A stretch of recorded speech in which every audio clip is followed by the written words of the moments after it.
sacrifice. Meantime, Myles was growing sufficiently tired of confinement and inaction. But now his trial came on, to his great gratification, and he thought he could welcome any sentence, provided a further imprisonment should not be a part of it. But he was mistaken about that. He was in a fine fury when he found himself described as a sturdy vagabond, and sentenced to sit 2 hours in the stocks for bearing that character and for assaulting the master of Hendon Hall.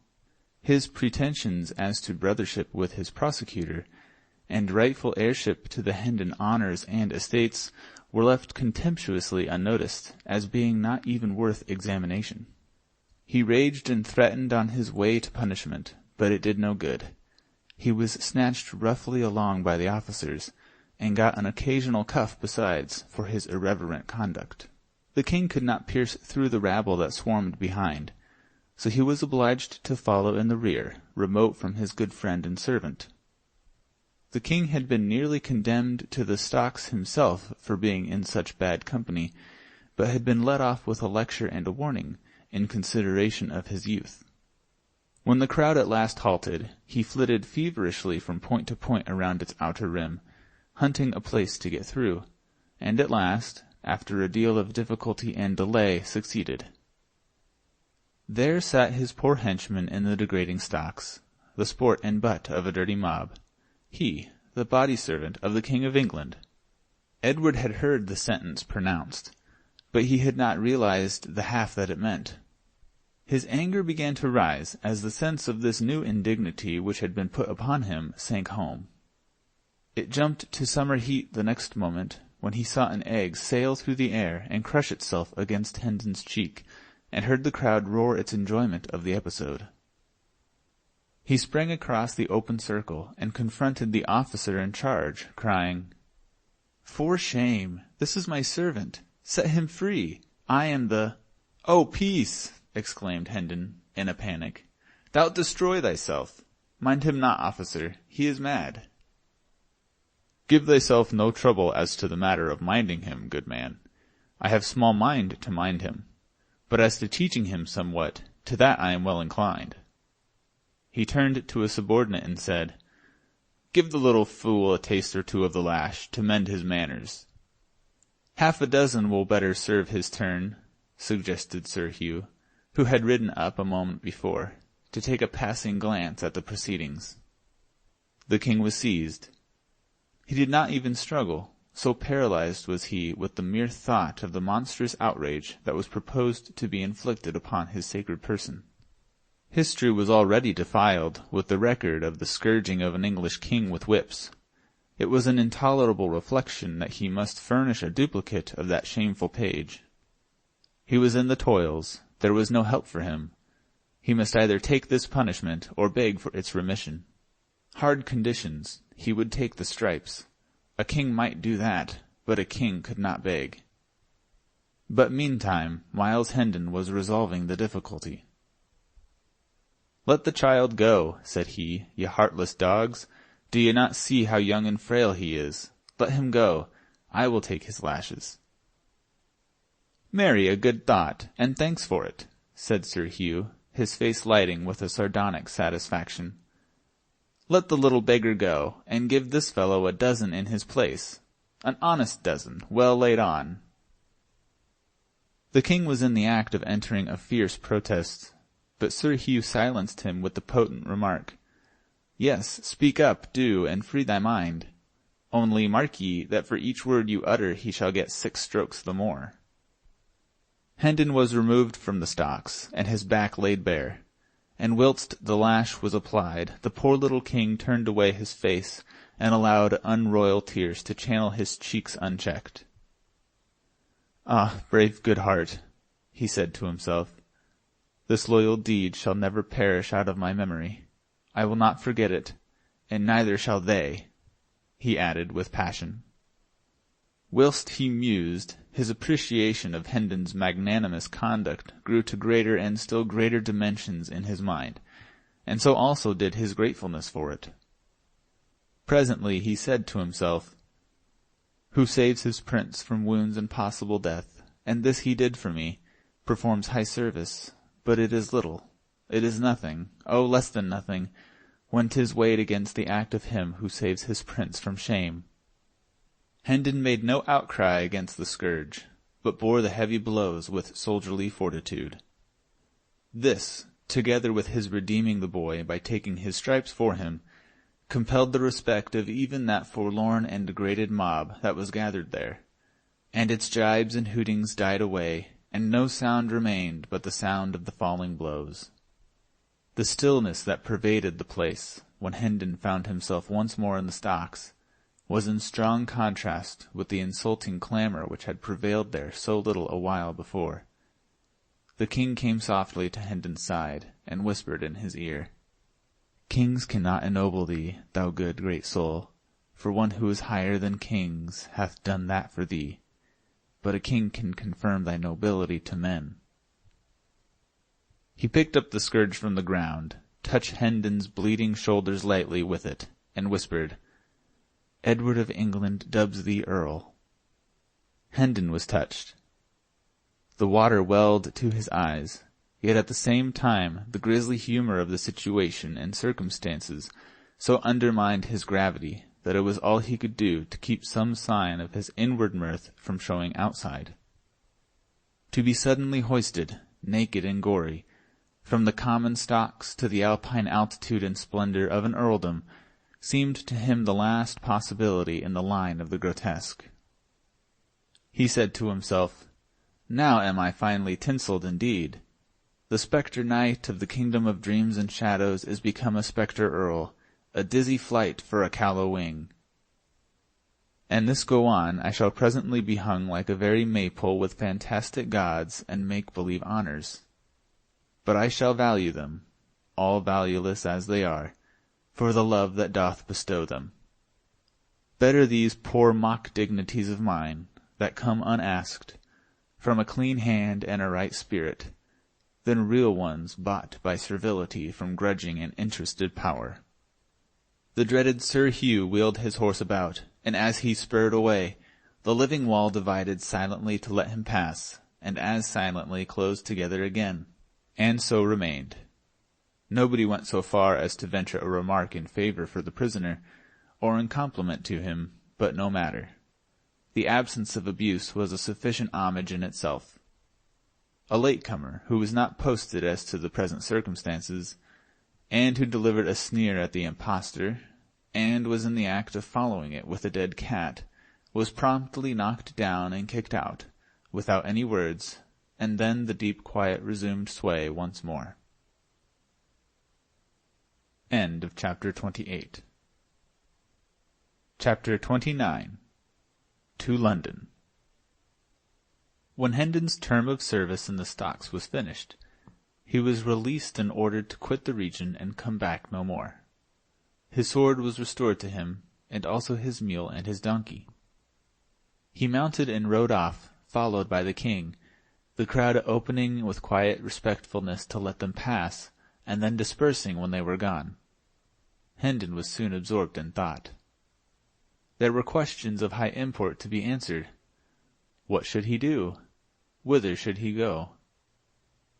Powerful help must be found somewhere, or he must relinquish his inheritance, and remain under the imputation of being an impostor besides. Where could he hope to find this powerful help? Where indeed? It was a knotty question. By and by a thought occurred to him which pointed to a possibility. The slenderest of slender possibilities, certainly, but still worth considering, for lack of any other that promised anything at all. He remembered what old Andrews had said about the young king's goodness and his generous championship of the wronged and the unfortunate. Why not go and try to get speech of him and beg for justice? Ah, yes, but could so fantastic a pauper get admission to the august presence of a monarch? Never mind.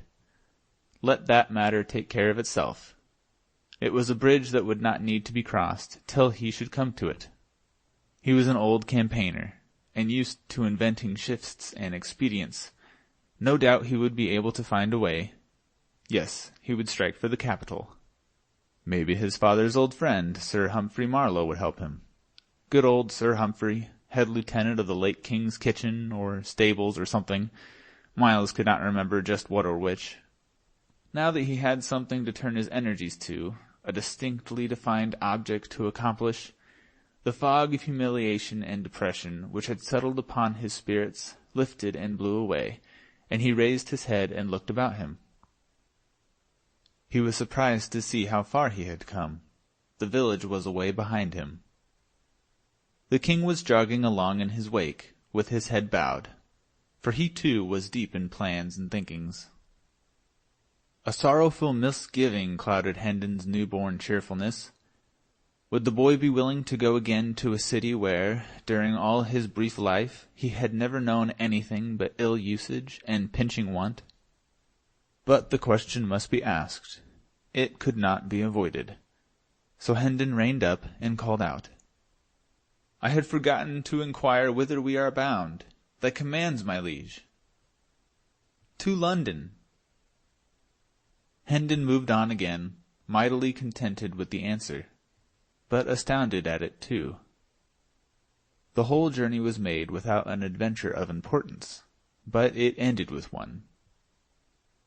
About 10 o'clock on the night of the 19th of February, they stepped upon London Bridge, in the midst of a writhing, struggling jam of howling and hurrahing people, whose beer-jolly faces stood out strongly in the glare from the manifold torches.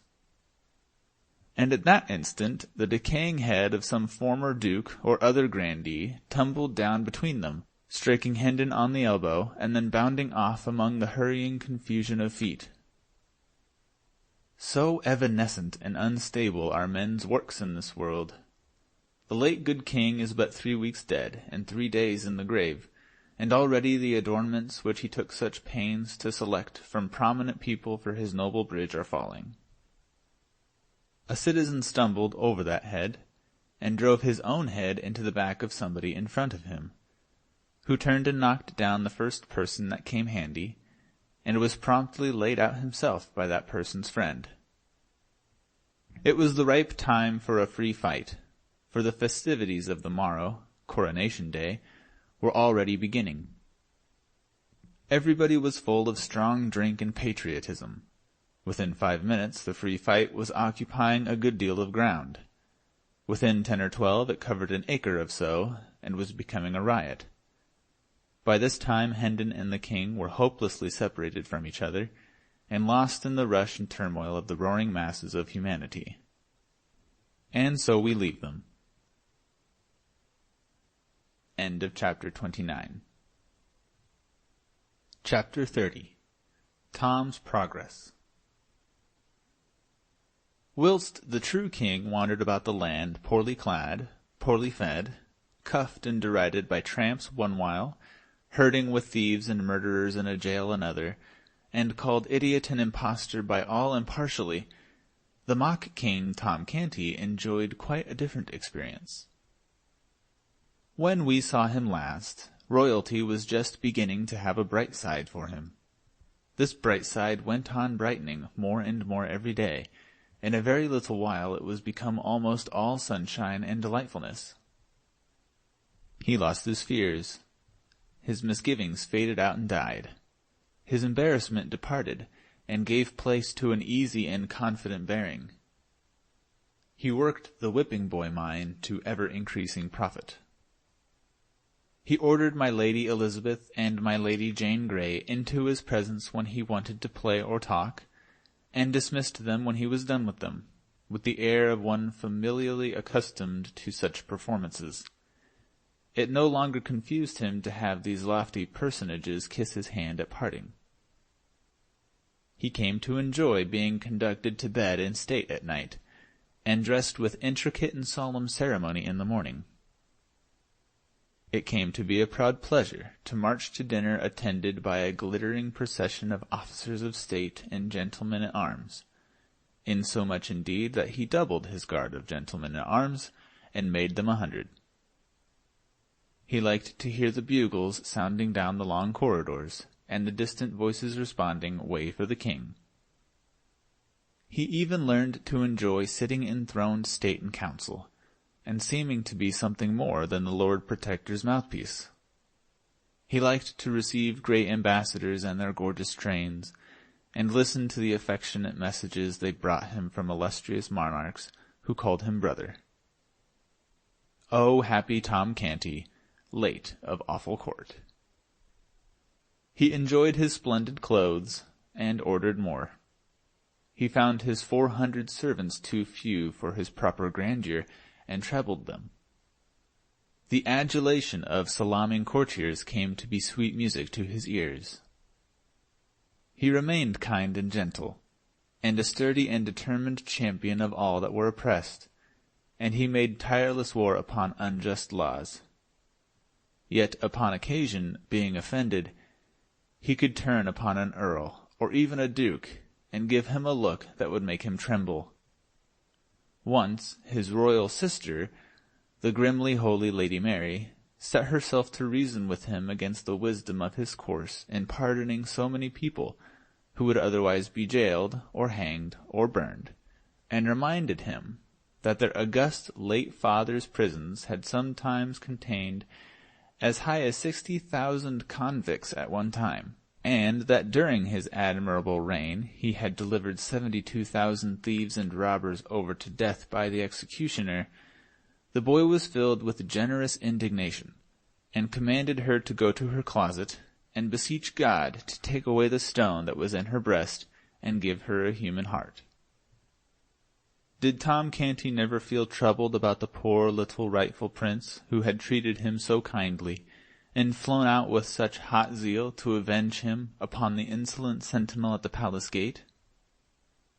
Yes, his first royal days and nights were pretty well sprinkled with painful thoughts about the lost prince, and with sincere longings for his return, and happy restoration to his native rights and splendors. But as time wore on, and the prince did not come, Tom's mind became more and more occupied with his new and enchanting experiences, and by little and little the vanished monarch faded almost out of his thoughts. And finally, when he did intrude upon them at intervals, he was become an unwelcome spectre, for he made Tom feel guilty and ashamed. Tom's poor mother and sisters traveled the same road out of his mind.